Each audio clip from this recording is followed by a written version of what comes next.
Ukraine House is doing a wonderful job organizing Innovation Days, and thank you everybody for being here. We are here today with our distinguished panel, so I will move to the introduction.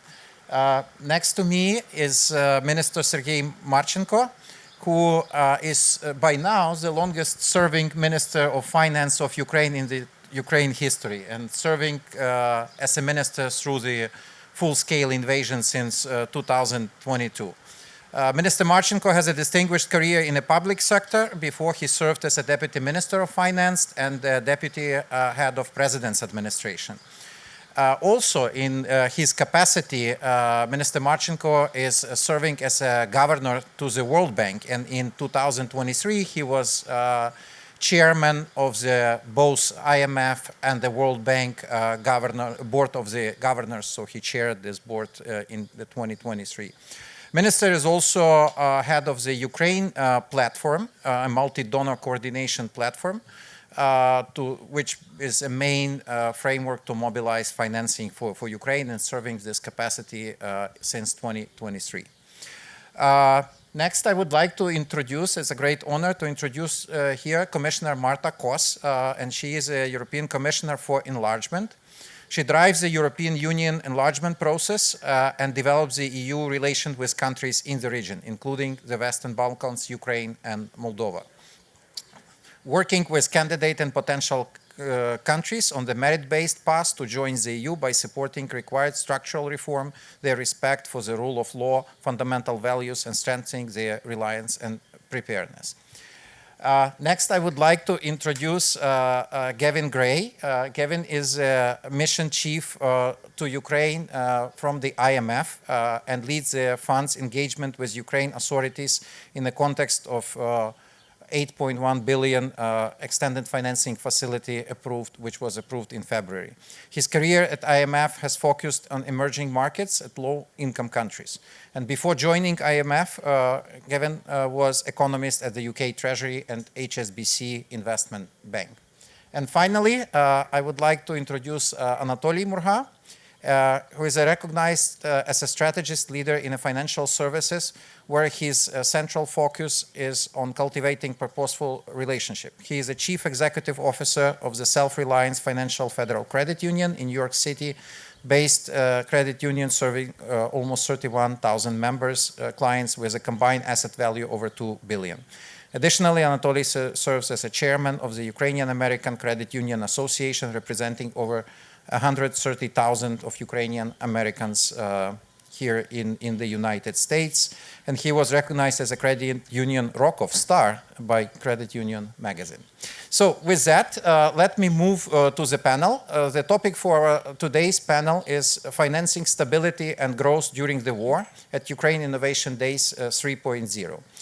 I would like to start our opening round addressing the Commissioner Kos with a question: what would it take Ukraine to become an EU member? And we know there are multiple challenges on this way.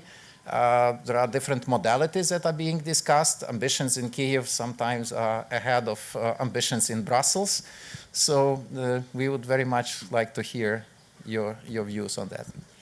Just to react to the question of the ambitious, if you speak Brussels as generally, perhaps yes. If you speak about the ambitious of myself and my team, I think that I could top the ambitious of, let's say, your Minister of Finance or your government or your president, and also whatever we speak about Ukraine's way into the European Union, it is extraordinary.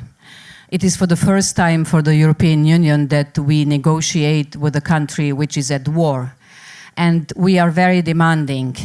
And I tell you personally, sometimes it's difficult to demand the same from Ukraine as from any other candidate country, because you are in a specific situation. But even if sometimes, not that I would be skeptical with my team, let's say more understandable, but then, somebody from the government from Ukraine come and said, so tell us what needs to be done and we will do it. Said, yeah, but you know what to do. No, we want to do more.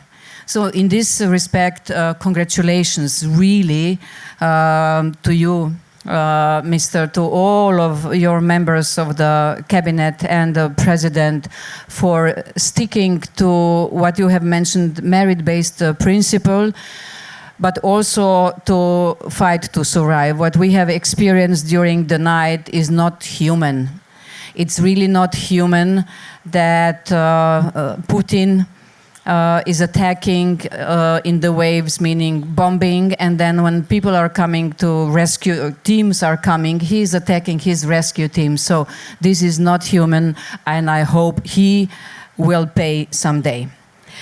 Back to your question, since Ukraine has made a strategic choice to want to become a member of the EU, we have obligations, responsibilities on both sides. On the side of the Ukraine, but also on our side. So our role is very, very simple. Once we give a country a candidate status, we are supporting the country financially in any other possible way, meaning to prepare the country to be able to enter the EU on the equal level. So once the conditions are met, the country can be equal with all the others. But to understand what it takes for Ukraine to become a member, we need to emphasize what the EU is all about. It is not only an economic union. It is not only about the prosperity. The prosperity part is very important, but it is a model based on the common values.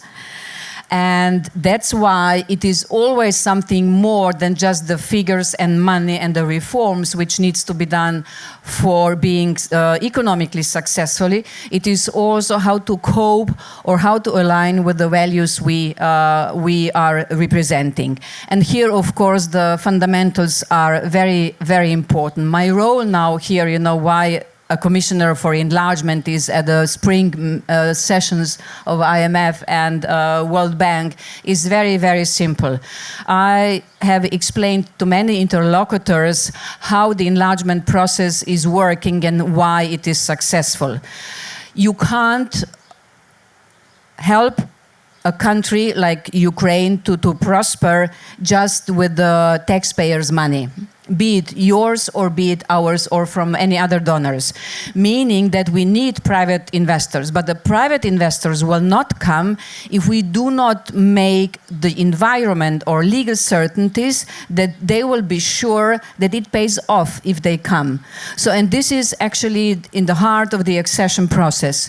The reforms which now also Ukraine needs to do are there not because we are saying, the European Union, but because they are a part of the transformation process of the economy, of the society. And if we succeed, and we will succeed, then the investors will come. And we are speaking this out of the past experiences. For instance, Poland today has tripled its GDP since being a member of the EU. It was not very well developed country. And for instance, we have had countries on the same quite or similar level in 91 when Soviet Union fell apart, but now we see where is Estonia, where are the Baltic states, where is Moldova, and so on. So there is this transformational power, what actually the accession process is about. It is very demanding. I will finish with this. So when it's much easier to speak about it, but it is really, really demanding and it takes time. Just a comparison. Sweden has been the most developed country ever who wanted to join the EU, but even Sweden needed 3 years. So it's a hard work. Thank you, Commissioner. Indeed, what you mentioned, that it's beyond money, this is well studied in the World Bank development report about the middle-income countries which made it to a high income, specifically Poland. Europe is recognized as the best convergence machine, how to bring it, because many countries, they fail to make this transition from middle-income countries to high-income countries. And the European Union was exactly this instrument that helped many of these countries, and beyond Poland, but also Baltics, Romania, Bulgaria, and others. Now I would like to turn to Minister Marchenko, and indeed, while Ukraine has EU aspirations and its strategic North Star for the country, he is fighting some immediate challenges to close the financing gap and to make sure that everything is paid, teachers, doctors, pensions. So what is the funding gap for the rest of the 2026 and how do you see it? I'm happy again to be here, answering short on your question. We are happy on Sunday's developments in Europe, and now we have very much expecting that all of our gap is fully covered for 2026. And we have some discussions on gap for 2027, which still exist. And on my meetings with my colleagues from G7 countries, we making it very clear that war is longer than we expected. Even our previously made expectations we should reassess. And now we are talking about what we should include in our budget for 2027, what assumptions, what forecasts we should include, how much we should put into the military bracket, into the civilian bracket.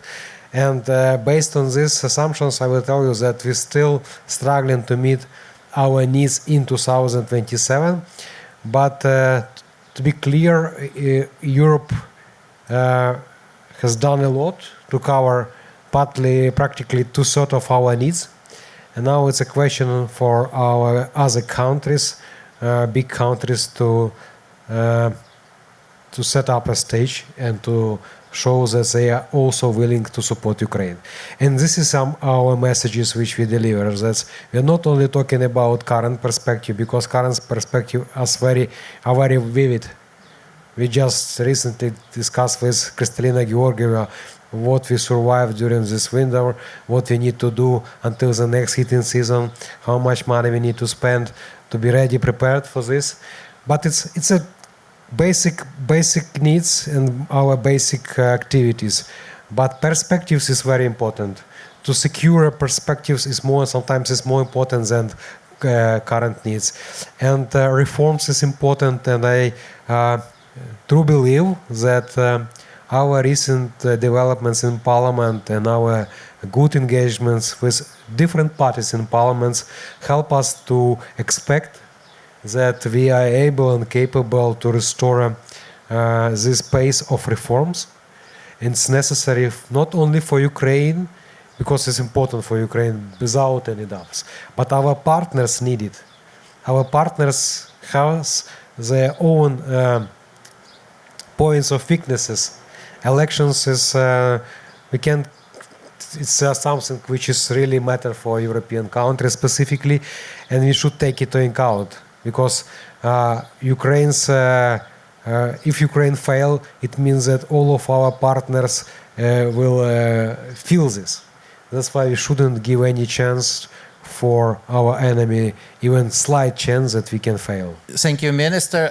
You mentioned that earlier in the public that need is 52 billion. Just wanted to for 26. Is it still stays? We stick to our agreement with our IMF colleagues.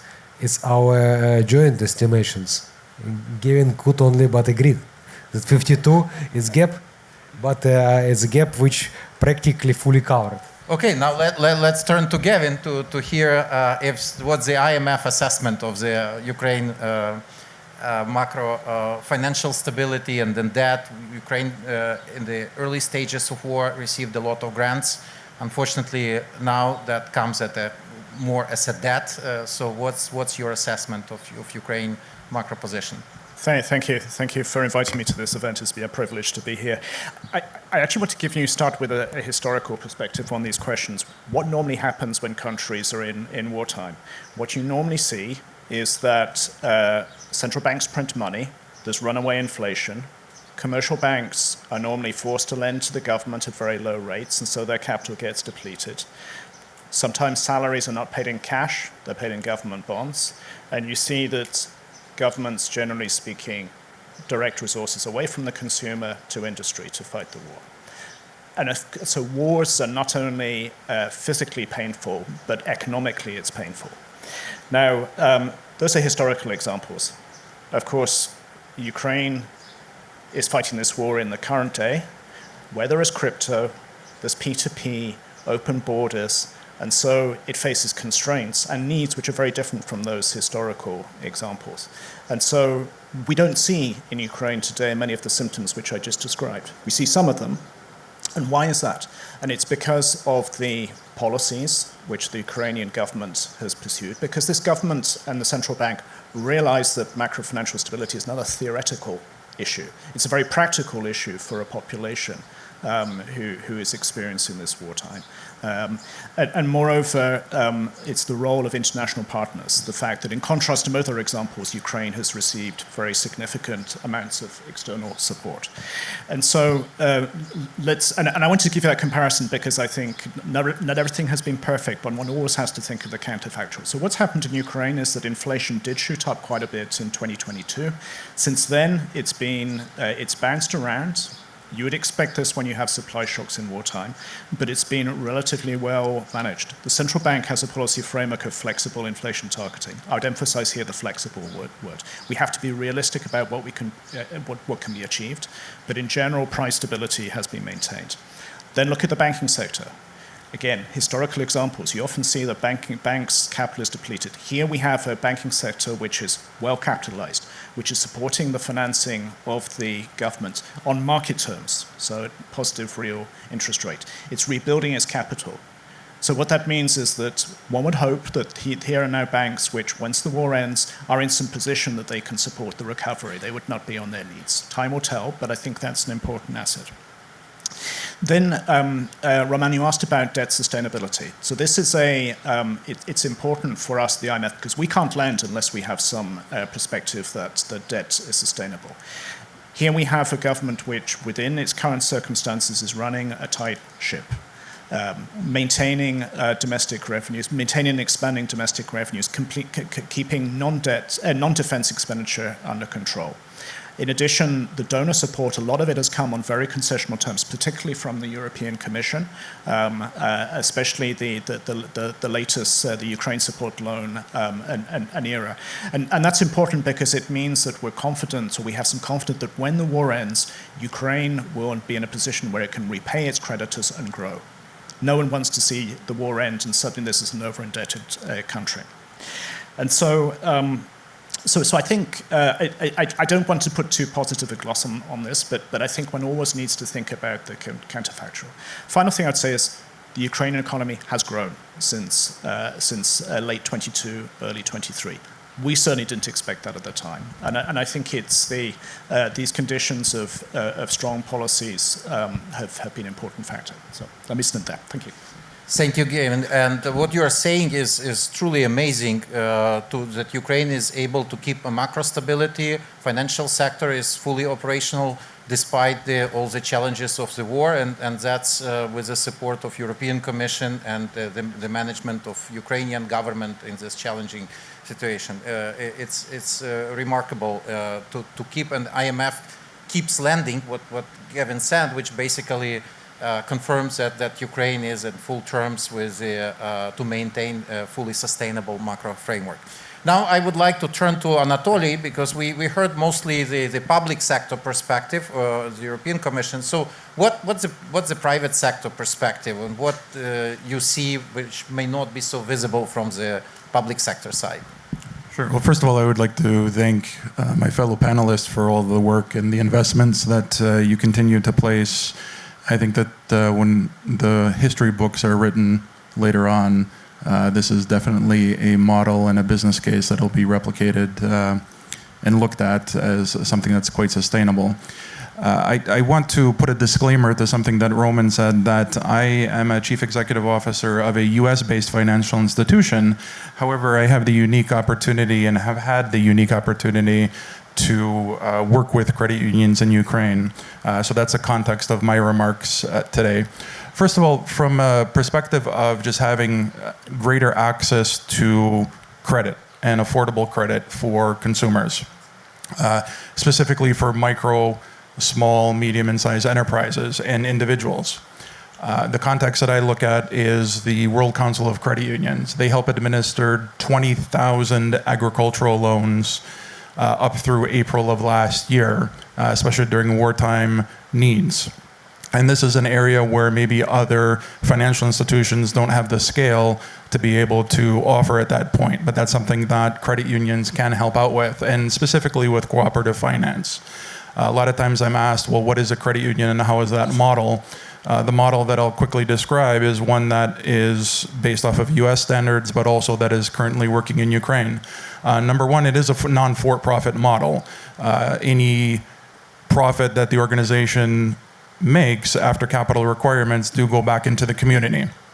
And that community aspect is point number two, ensuring that community stakeholders have a say into what is needed into their respective community. And that's done through the common bond. For example, in the United States, the common bond of the clients that I represent happen to be Americans of Ukrainian descent. And last but not least, that the community or educational component of financial literacy is going to be something that's going to be needed in the country in a new economy when so much is changing at the given time, ensuring that citizens and consumers understanding how not to be taken advantage of by other potential credit risk, and understanding how is that working for them. The demand for credit will only continue to increase. I've been watching this from the sidelines, and my fellow panelists have already talked about how robust the economy is in Ukraine. But during the recovery phase, veterans, for example, men and women, this is a group of individuals who now have discipline, more discipline and leadership capacity, that when they go back into their communities, they're not going to want to work in the respective field where they worked before. These are prime entrepreneurs. And we're already seeing that, but access to credit to be able to build those micro businesses or smaller businesses in the respective communities will be essential for Ukraine's recovery. The other part of this, I talked about financial literacy, and I think this is where cooperative finance and smaller institutions can assist with in educating throughout different communities in Ukraine. As I said, there's going to be a lot of changes. There's already been a lot of changes, and making sure that literacy for new entrepreneurs, but also for women. Let's not forget a sad component of this is there will be a lot of widows. And we want to make sure that there's financial empowerment and making sure that managing finances for the family moving forward in a cooperative environment is something that can make the country stronger and assist each other with that educational component. And to take it one step further, I believe that cooperative finance or smaller institutions have an opportunity to collaborate with the educational system in Ukraine to develop financial literacy lessons in the curriculum in schools from day one to ensure that they have financial empowerment to make those credit decisions for themselves and for their businesses in the future. Thank you. Thank you, Anatoli, for this. Now I will turn again to Commissioner Kos, and there are a lot of developments right now in Europe, and specifically elections in Hungary. I think a positive signal for Ukraine to unlock the financing needs. Maybe you can comment how this landscape is affecting Ukraine. What are the chances of Ukraine getting financing, the much needed, which is discussed on the IMF programs? And what do you see the main risks of implementation moving forward? Over to you. So the chances that Ukraine will get 90 billion loan are 100%. And we are already in contact. Our president was speaking to the future possible new Prime Minister of Hungary, Peter Magyar, and I think that we will be able to make this very soon. The next good news is that, but we are still working on it because of the changes in Hungarian government, we will be probably very soon able to open officially all the negotiating clusters. Technically, we have done the work, but I am probably the most happiest person. Even, you know, I see many happy faces now, including you, Serhii, but it's really, I am happy because finally I can deliver, European Union can deliver what we promised. Sometimes it takes time, yes, indeed, but what we promise, we deliver. So I think that I can say that we are one of the most, or the most reliable partner for Ukraine, and this is good. So financial needs are immense.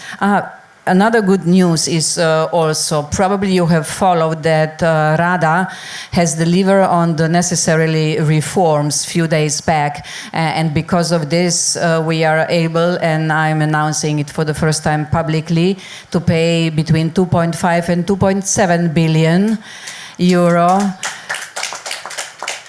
You are very happy too? The man, gentleman in the third row, yes?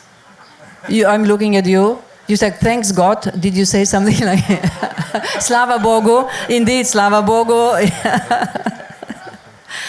Indeed, but this is because you delivered. And this is what I wanted to mention. You know, yes, there are immense needs on the side of Ukraine, and we have delivered until now around 200 billion euro. Loans, grants, military support, financial support, humanitarian aid. This makes us, the European Union, the biggest honor. But of course, we are not just giving the money. So we are, in my opinion, using this smart way. And that's why, you know, 2.7 billion or 2.5 billion, this is 2,500 million euro money. This is the lot. Because you deserved it. And dear Mr. Minister, thank you. He deserves a big applause. Thank you. Because you really contributed a lot that Rada has moved on. And this is another proof, you know, it's not only about what we are saying in Brussels and what the government wants. The accession process is all-inclusive process, meaning we can't move forward without the members of your Ukrainian parliament. And I hope that now very soon the next session of the Rada will be successful too. So if anybody is transmitting news to Kiev, dear members of the parliament, dear members of Rada in Kiev, thank you for enabling us to give you the money you deserve. What is also very important is that with this 90 billion loan, in our opinion, may I speak in bilateral language now, dear Mr. Minister? I think this would be enough money for 26 and 27. Am I right? Okay, I know that he will always say that he needs more, I know this. He is professional minister, that's why he's the longest serving minister of Ukraine. But for the plans we have, it will be enough.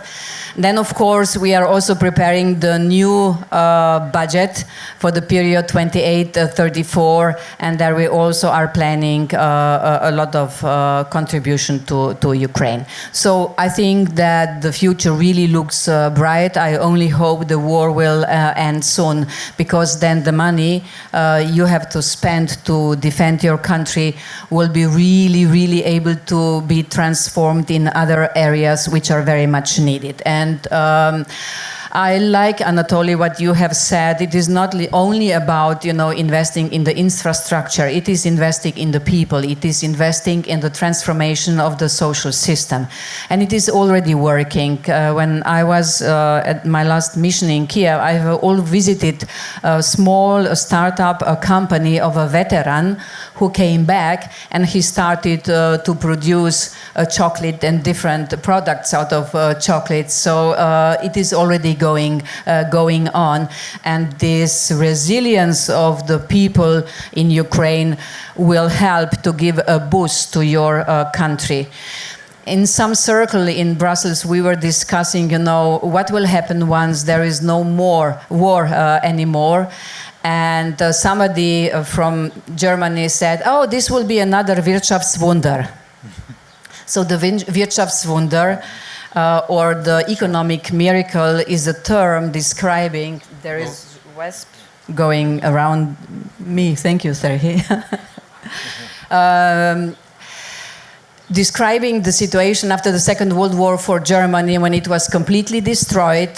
15 million other people came from other areas, and they did it. So I like this expression. So if we do it smart, and I'm very, all the institutions, private sector, international financial institutions, government, the European Union, if we stick together, we could really make, my personal remark, a new Wirtschaftswunder, this time in Ukraine. The title of this event is also Innovation.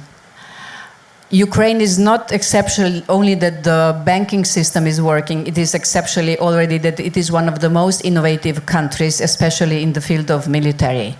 And this is where the Europe benefits a lot. So, and I will finish with this. Whatever we do and help Ukraine with the money and with other activities, we do it also because it serves our interests and it is good for Europe.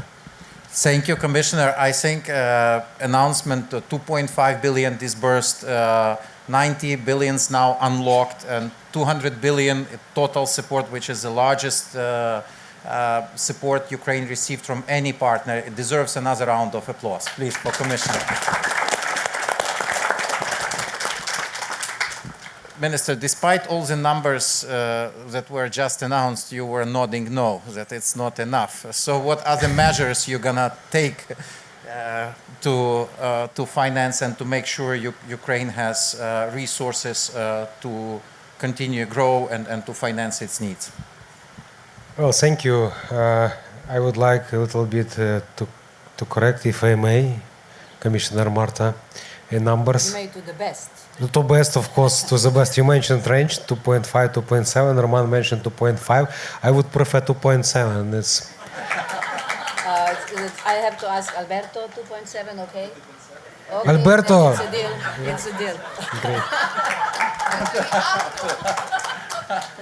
You say up to. Now I say. Alberto. Ukraine just got another 200 million. I believe that the discussion of when we're talking about some commitments from our partners and friends, we're very grateful for what you've done for us. And it's very important dialogue because if you're talking about money which we would like to attract from our partners, we should show what we have done by ourselves in Ukraine, in mobilizing our internal revenues. And I think that it's a good indicator that reforms which we implemented also really matters. And just for you take into account some figures, I will share with you that under IMF methodology, if I may, Gavin, our tax to GDP ratio in 2025 was 35%, up to 36%. This year we plan to reach targets 38%. It means that we are slightly increasing the capacity of collection taxes, revenue mobilization. It means that all measures which we implemented during this time give us such opportunity. Sometimes these measures are very painful, and we should take into account public opinion, and probably some measures should be postponed, adjusted, but the amount and scale of these measures are rather significant, and I remember that during all time of war, we did steps that give us additional space for our army to fight, because it's important for us. It's our fiscal stability, it's our fiscal sustainability, because 52 billion, it's a tremendous amount of money. We are not able to cover it by ourselves after the war. We should think strategically and to think a way how to secure at least part of it, to make this systemic approach, to prolong this capacity to attract money, probably not in a such scale, because war can prove that this money is needed, it's necessary. But after the war, it should be additional challenges. And I am glad that European Commissions are looking at perspective to provide special fiscal space in a multi-annual fiscal framework, 7-year fiscal framework, which also good signal for Ukraine that we at least have our line in the European budget. And you know, sometimes budget line now is there is some amount rather big. I will not know if you will further increase it. It's a matter of discussion probably, but at least it gives us opportunity if we will be diligent member states. We'll get more. So we are very grateful for this message, Marta. Thank you, Minister. Now I'll turn to Gavin, and indeed the reform agenda is very ambitious, and how IMF does see the reform priorities for 2026 and beyond, and how to balance between the urgency of reforms but also the constraints of the war that Ukraine is currently facing. Gavin, over to you. Thank you. The IMF approved a new program for Ukraine in February, and I would say as part of that, there's been very close collaboration between us and especially the European Commission, in the sense that the European Council decision on December 18th was crucial for us to have financing assurances. And we know that an IMF program represents an anchor which provides assurances on macro-financial stability, which is important for EU member states and the Commission or partners. So we've worked hand in hand.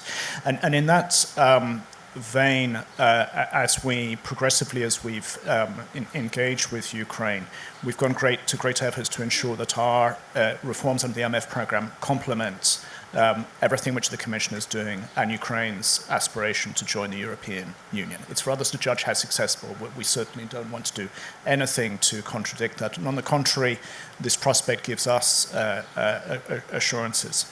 I would say, of course, we've sought under the new program to preserve everything which has been achieved. Macro-financial stability has been very hard-won. It's something which matters for the population. It's not a theoretical idea. And so from the macro settings, that's important. On the structural reform side, as the Minister alluded to, there has been significant success in mobilizing revenue so far.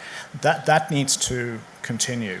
And I would just say, above all, we've picked up an idea which the Prime Minister put on the agenda, which is de-shadowing. De-shadowing is the notion that sectors of the economy, which currently are informal, outside the tax net, should to the extent possible be brought into the tax net. This is a way to mobilize revenues in a way which is growth friendly. And of course, by formalizing activity, it does,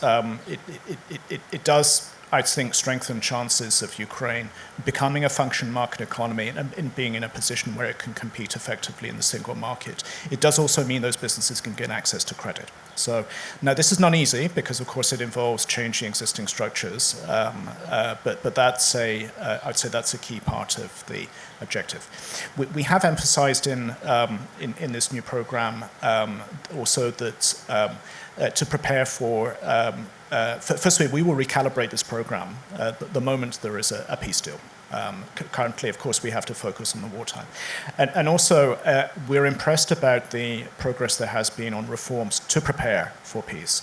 Public investment management has been significantly strengthened in the last 2 years. And you can go back 20 years, there have been many failed attempts to address this.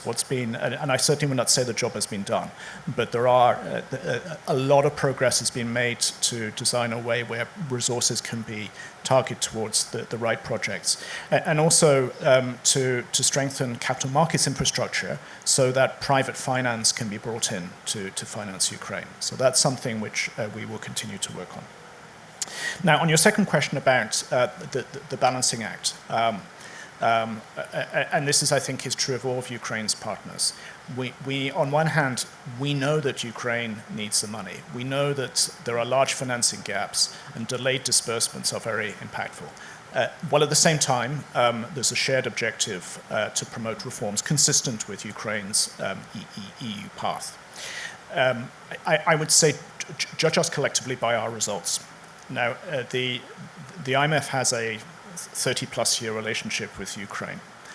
We've had multiple IMF programs, many of which don't make it to the first review. The previous program was one where 8 reviews were completed on time. We dispersed on time, and we knew, everyone who's at the IMF who works in Ukraine knew the significance of that. We know what we're dealing with, we know with the circumstances. And we managed to create a positive dynamic where Ukraine delivered, donors delivered, the economy grew, and macro-financial stability is concerned. And that is our objective. Now, I don't want to end on a negative note, but of course, the role of parliamentarians has come up so far.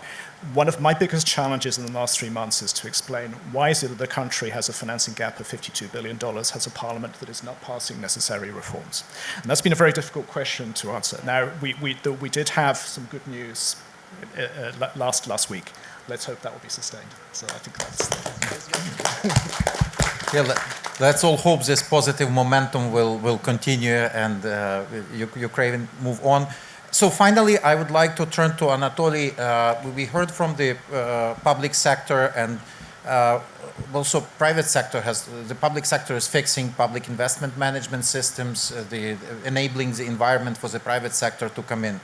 And what is the role of the credit unions, community finance, which can complement the sovereign lending to support Ukraine? And some countries like India, Israel, they had success cases with diaspora bonds. And is there any potentials you see? I know that you, as a regulated entity, cannot issue such bond, but Ukraine can. And is there an interest or potential in the diaspora to raise money for Ukraine?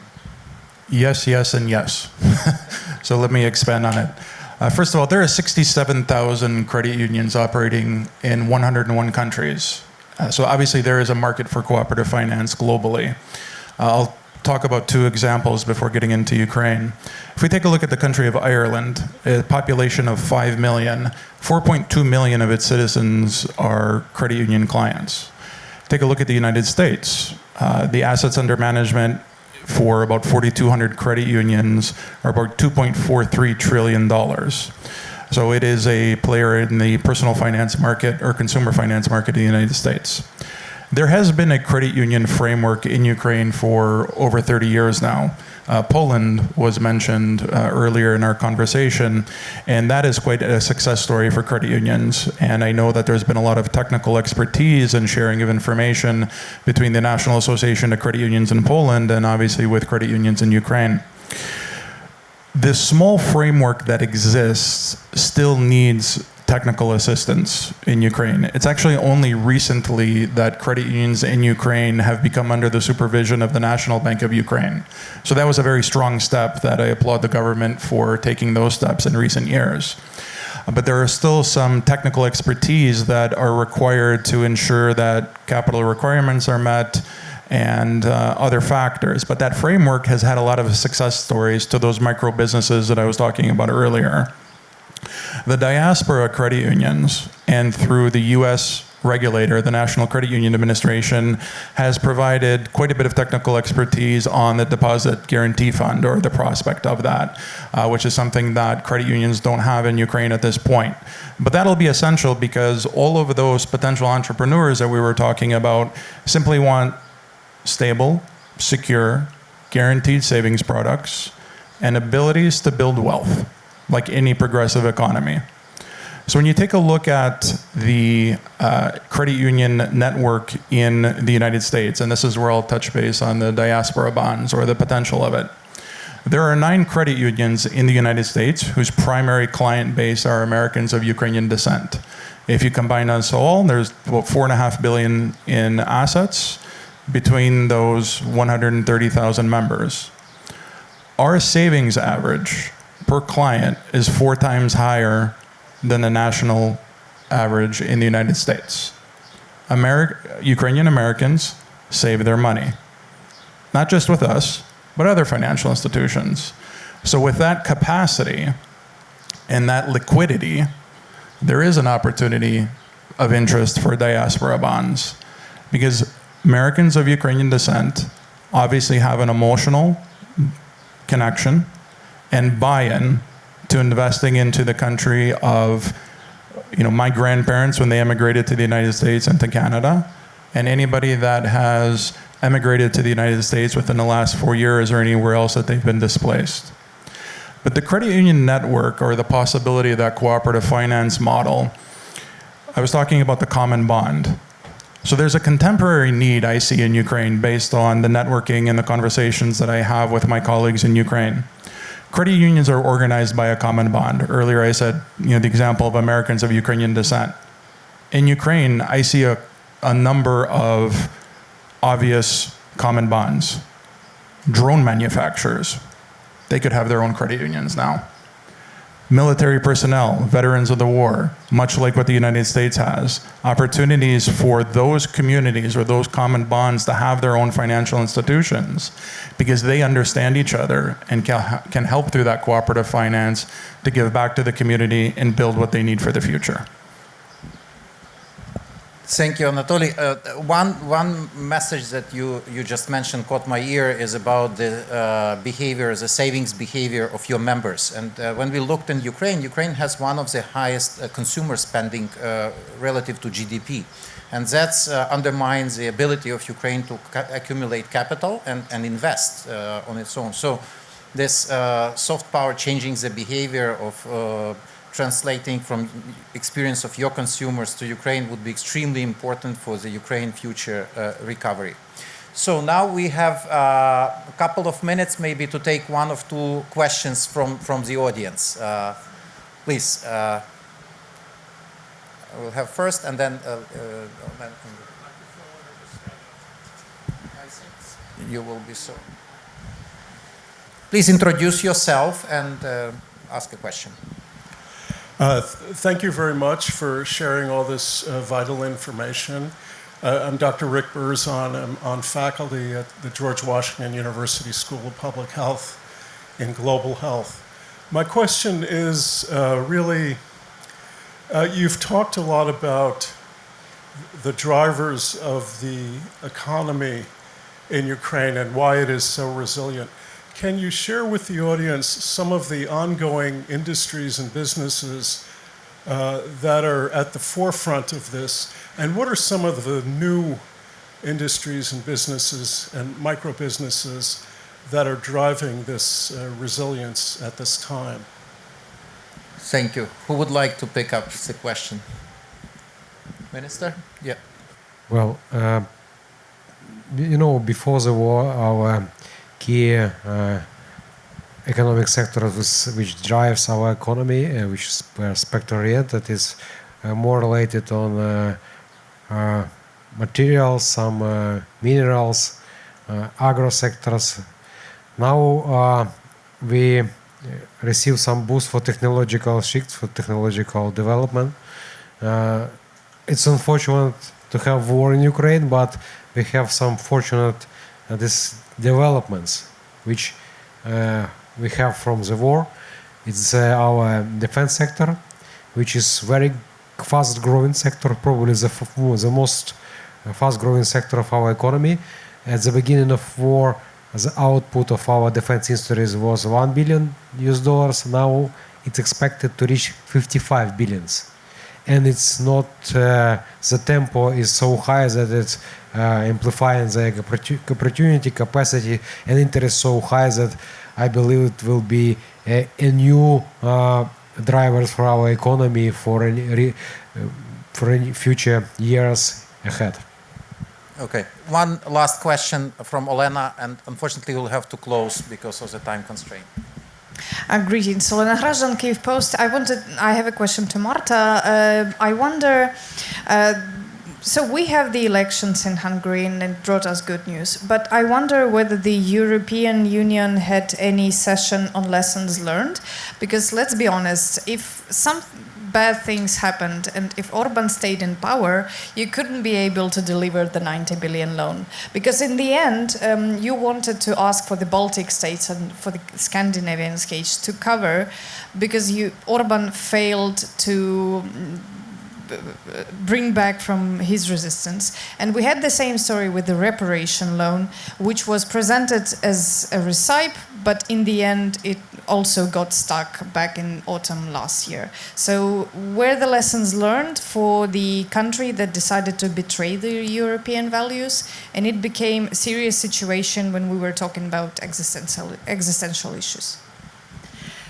This is a very important question we are dealing with now for some time. Already not just based on what has happened in Hungary, but just one, and then I will stop speaking about Hungary, but this was, the victory of democracy, and this is a victory of Europe. We see that, people inside and outside Europe are for the European model, even if sometimes the way is bumpy.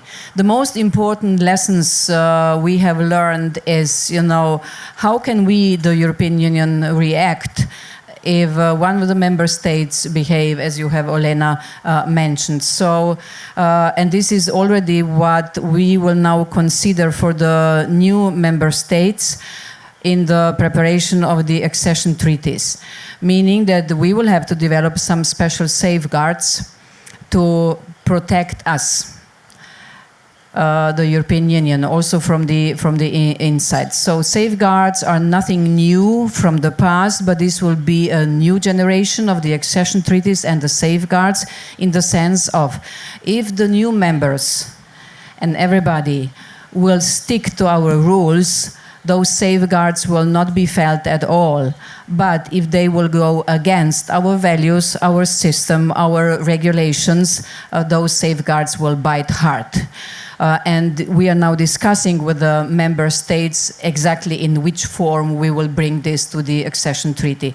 And of course, also very important is, and lessons learned is, we have to discuss more with the citizens of the European Union why the enlargement is important, or what are the benefits of the enlargement. And this is something we actually have gotten through your help, in the sense of the importance of security. When my country joined the EU in 2004 and 9 others, we have seen the EU accession process mostly through the economic glasses. But now, because we are negotiating with a country which is at war, the security issue is on the top. But actually, this is nothing new. The European project is about the peace. But we took it apparently for obvious, but it is not. So, because of your war, unfortunately, we have recognized that not just the prosperity, but also peace and freedom and security are important. And this is one of the biggest, if not the biggest, lessons we have learned. We have to take care about our own security, and Ukraine will help us in this. Thank you. Thank you, Marta, for this inspiring remarks. Now we have to close, but before we leave, I would like you just to take a moment to appreciate. You heard this level of conversation among the people who represent some of the largest global institutions which support Ukraine. And these are not just institutions. It's the people, their personal commitment, the dedication, working together to help Ukraine sustain through this difficult moment and to grow after the end of war. So I would personally like to thank Serhii, Minister Marta, Commissioner Gavin, Anatoli, who represents the private sector at this panel, for your personal dedication and commitment. And this converts into, we heard, the hundreds of billions already disbursed, the hundreds of billions committed to Ukraine and to Ukraine's future for what Ukraine is fighting for, to be a member of the European family. Thank you and have a wonderful day.